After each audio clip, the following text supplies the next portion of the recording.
Hello, boys and girls. Today, this is Grandpa Pheardom. We're going to be reading The Magician's Nephew by C.S. Lewis. We'll start right off with Chapter 1, The Wrong Door.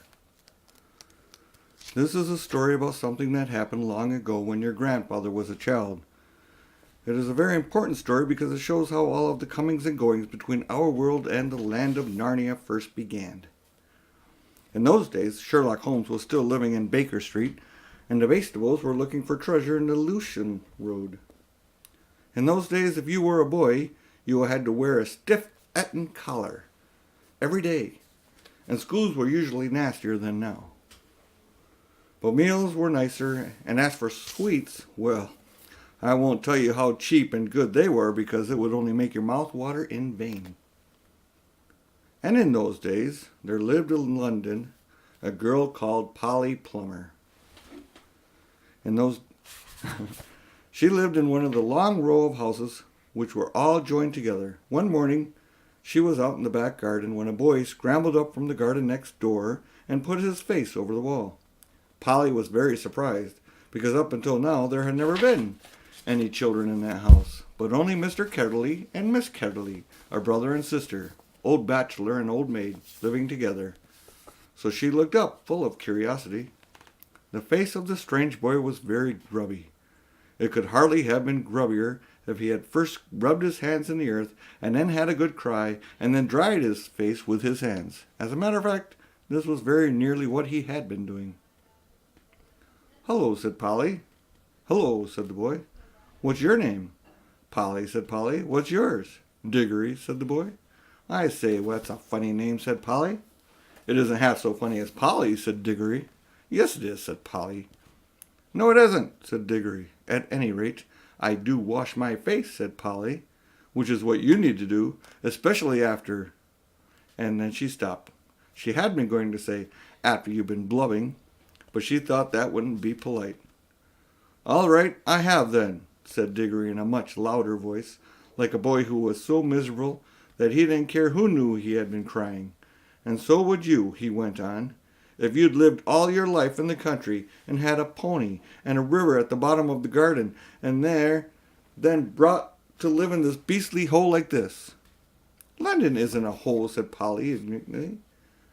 But the boy was too wound up to take any notice of her, and he went on. "And if your father was away in India, and you had to come and live with your aunt, your uncle, who was mad, how would you like that? And if the reason was that they were looking after your mother, and if your mother was ill and was going to die?" Then his face went in the wrong sort of shape, as it does when you're trying to keep back your tears. "I didn't know. I'm sorry," said Polly humbly. Here's a picture of them in the garden. Let's see if I can get that up focus for you. Nope, going the wrong way. It's still going the wrong way. We'll hold it still, just for a second. Front of the wall in the garden. "I didn't know. I'm sorry," said Polly humbly.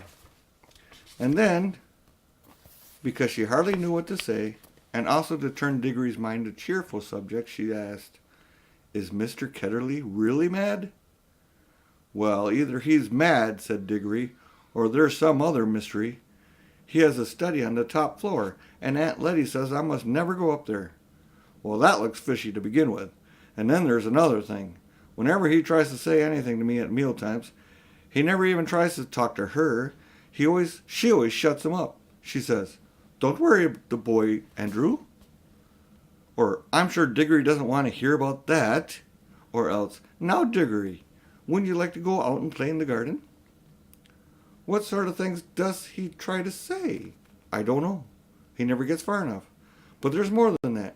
One night, it was last night as a matter of fact, as I was going to pass the front of the attic stairs on my way to my bed, and I don't much care for going past them either, I'm sure I heard a yell. Perhaps he keeps a mad wife shut up there. Yes, I've thought of that. Or perhaps he's a coiner. Or he might have been a pirate, like the man at the beginning of Treasure Island, and he's always hiding from his old shipmates." "How exciting," said Polly. "I never knew your house was so interesting." "You may think it interesting," said Diggory, "but you wouldn't like it if you had to sleep there. How would you like to lay awake listening for your Uncle Andrew's step to come creeping along the passage to your room. And he has such awful eyes. That was how Polly and Diggory got to know one another. And as it was just the beginning of the summer holidays, and neither of them was going away to the sea that year, they met nearly every day. Their adventures began chiefly because it was one of the wettest and coldest summers there had been for years. That drove them to do indoor things, you might say, indoor exploration. It is wonderful how much exploring you can do with a stump of candle in a big house or in a row of houses. Polly had discovered long ago that if you opened a certain little door in the box room attic of her house, you would find the cistern and a dark place behind it where you could get into by a little careful climbing. That dark space was like a long tunnel with a brick wall on one side and a sloping roof on the other. In the roof, there were little chinks of light between the slates. There was no floor in this tunnel. You had to step from rafter to rafter, and between them there was only plaster. If you stepped on this, you would find yourself falling through to the ceiling of the room below. Polly had used a bit of the tunnel just beside the cistern as a smuggler's cave. She had brought up bits of old packing cases and the seats of broken kitchen chairs and things of that sort, and spread them across from rafter to rafter so as to make a bit of a floor. Here she kept a cash box containing various treasures, a story she was writing, and usually a few apples. She had often drunk a quiet bottle of ginger beer in there. The old bottles made it look more like a smuggler's cave. Diggory quite liked the cave. She wouldn't let him see the story, but he was more interested in exploring. "Look here," he said. "How long does this tunnel go on for? I mean, does it stop where your house ends?" "No," said Polly. "The walls don't go up to the roof. It goes on. I don't know how far." "Then we could get to the length of the whole row of houses." "So we could," said Polly. "And oh, I say." "What?" "We could get into other houses." "Yes, and be taken for burglars? No, thanks." "Don't be so jolly clever. I was thinking of the house beyond yours." "What about it?" "Well, it's an empty one. Daddy says it's always been empty ever since we came here." "I suppose we ought to have a look at it then," said Diggory. He was a good deal more excited than you'd have thought from the way he spoke. For, of course, he was thinking, just as you would have been, of all the reasons why the house might have been empty so long. So was Polly. Neither of them had said the word haunted, and both felt at once that once the thing had been suggested, it would be feeble not to do it. "Shall we go and try it now?" said Diggory. "All right," said Polly. "Don't if you'd rather not," said Diggory. "I'm game if you are," said she. "How are we to know when we're in the next house but one?"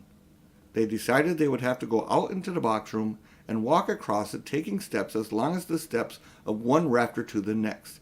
They would give them an idea of how many rafters went to a room. Then they would allow 4 more for the passage between the 2 attics in Polly's house, and then the same number for the maid's room. As for the box room, they would give them a length of a house. When they had gone that distance twice, they would be at the end of Diggory's house. Any door they came to after that would let them into the attic of the empty house. "But I don't expect it's really empty at all," said Diggory. "What do you expect?" "I expect someone lives there in secret, only coming in and out at night with a dark lantern. We should probably discover a gang of desperate criminals and get a reward. It's all rot to say a house would be empty all those years unless there's some mystery." "Daddy thought it might be the drains," said Polly. "Ah, pooh! Grown-ups are always thinking of uninteresting explanations," said Diggory. Now that they were talking by daylight in the attic instead of by candlelight in the smuggler's cave, it seemed much less likely that the empty house would be haunted. When they had measured the attic, they had to get to the pencil and do a sum. They both got 2 different answers at first, and even when they agreed, I'm not sure they got it right. They were in a hurry to start on the exploration. "We mustn't make a sound," said Polly, as they climbed again into the cistern. Because it was such an important occasion, they took a candle each. Polly had a good store of these in her cave.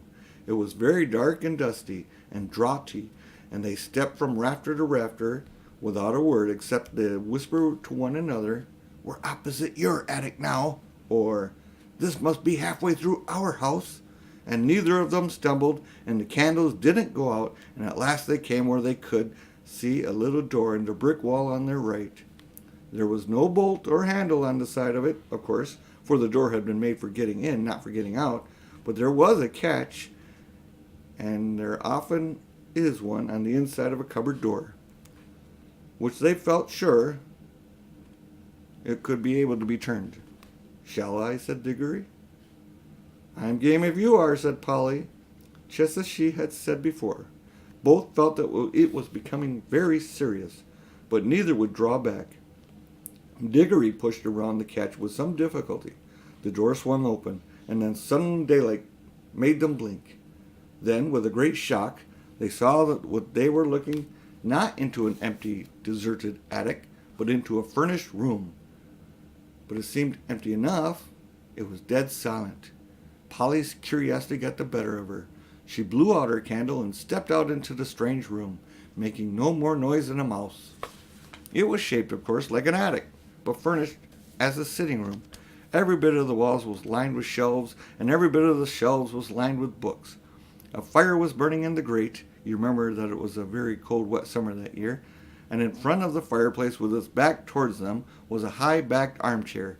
Between the chair and Polly, and filling most of the middle of the room, was a big table piled with all sorts of things. Printed books, books of the sort you write in, ink bottles and pens and sealing wax and a microscope. But what she noticed first was a bright red wooden tray with a number of rings on it. They were in pairs, a yellow one and a green one together. Then a little space and another yellow and another green one. They were no bigger than ordinary rings, and no one could help but notice them, though, because they were so bright. They were the most beautiful, shiny little things you can imagine. If Polly had been a little bit younger, she would have wanted to put one in her mouth. The room was so quiet that you noticed the ticking of the clock at once. And yet, as she now found, it was not absolutely quiet either. There was a faint, very faint humming sound. If hoovers had been invented in those days, Polly would have thought it was the sound of a hoover being worked a long way off, several rooms away and several floors below. But it was a nicer sound than that, a more musical tone, only so faint that you could hardly hear it. "It's all right, there's no one here," said Polly over her shoulder to Diggory. She was speaking above a whisper now, and Diggory came out, blinking and looking extremely dirty, as indeed Polly was too. "This is no good," he said. "It's not an empty house at all. We'd better bunk before anyone comes." "What do you think those are?" said Polly, pointing to the colored rings. "Oh, come on," said Diggory. "The sooner—" He never finished what he was going to say, for at that moment something happened. The high-backed chair in front of the fire moved suddenly, and there rose out of it, like a pantomime demon coming out of a trap door, the alarming form of Uncle Andrew. They were not in the empty house at all. They were in Diggory's house, and in the forbidden study. Both children said, "Oh," and realized their terrible mistake. They felt that they ought to have known all along that they hadn't gone nearly far enough. Uncle Andrew was very tall and very thin. He had a long, clean-shaven face with a sharp nose and extremely bright eyes and a great tousled mop of gray hair. Diggory was quite speechless, for Uncle Andrew looked 1,000 times more alarming than he had ever looked before. Polly was not so frightened yet, but she soon was. For the very first thing Uncle Andrew did was to walk across the room to the door of the room, shut it, and turn the key in the lock. Then he turned around, fixed the children with his bright eyes, and smiled, showing all of his teeth. "There," he said, "now my fool of a sister can't get to you." It was dreadfully unlike anything a grown-up would be expected to do. Polly's heart came up into her mouth, and she and Diggory started backing towards the little door that they had come in by. Uncle Andrew was too quick for them. He got behind them and shut the door to and stood in front of it. Then he rubbed his hands and made his knuckles crack. He had very long, beautifully white fingers, I am delighted to see you, he said. The two children are just what I wanted. Please, Mr. Ketterly, said Polly, I've got to go home. Will you let us out, please? Not just yet, said Uncle Andrew. This is too good an opportunity to miss. I wanted two children, you see. I'm in the middle of a great experiment. I've tried it on a guinea pig, and it seemed to work. But then a guinea pig can't tell you anything, and you can't explain to it how to come back. Look here, Uncle Andrew, said Diggory. It really is dinner time, and they'll be looking for us in a moment. You must let us out. Must, said Uncle Andrew. Diggory and Polly glanced at one another. They dared not say anything, but the glances meant, isn't this dreadful? And we must humor him. If you let us go out for dinner now, said Polly, we will come back after dinner. Ah, but how do I know that you would, said Uncle Andrew, with a cunning smile. Then he seemed to change his mind. Well, well, he said, if you really must go, I suppose you must. I can't expect two youngsters like you to find it much fun talking to an old duffer like me. He sighed and went on. You've no idea how lonely I sometimes am. But no matter. Go to your dinner. But I must give you a present before you go. It's not every day that I see a little girl in my dingy old study, especially, if I may say so, such a very attractive young lady as yourself. Polly began to think he might not really be mad after all.